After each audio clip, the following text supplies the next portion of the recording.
75% मुल्कों में उसकी हुक्मरानी, इतनी शक्तिशाली हुक्मरान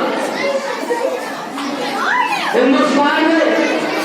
मुगलों का जब दौर खत्म हुआ, 850 साल हुक्मरानी की गौरी खानदान, रजवी खानदान, मुगल, शेर शाह सूरी, उसके बाद ये इंडिया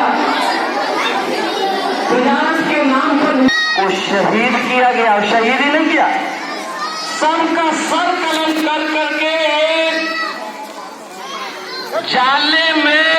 ये इसलिए किया कि अब तुम लोग आगे मत बढ़ो, अगर मैंने इबरत के लिए किया, वरना तुम्हारा भी नतीजा यही होगा।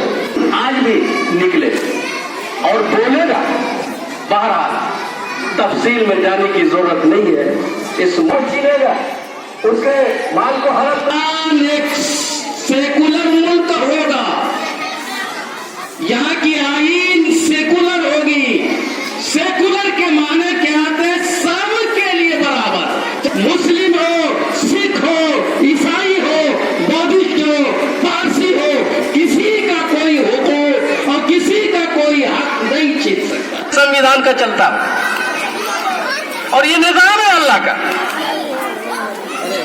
अल्लाह ने भी इस दुनिया के निजाम को चलाने के लिए कानून बनाया है। वो कानून मुख्तलिफ पैगंबरों पर गाहे बगाहे, कभी ज़बूरनाद होने के बाद गांधी जी ने भीमराव अंबेडकर को ये बताया, हिंदुस्तान एक ऐसा चमन है जो मुख्तलिफ रंग के फूल यहाँ खिलते हैं। ज्यादा पानी डाल दे और दूसरे फूल पर सूखा रख दे, क्या वो चमन बचेगा? नहीं बचेगा। आप इदारे कैसे होंगे, आप किस मजहब को मानने वाले होंगे, आपका खाना क्या होगा, आपका पहनना क्या होगा, ये सब हमको हिंदुस्तान के आईन के 29, 30 और 14, 15 और 25 में ये हुकूक दिया गया है।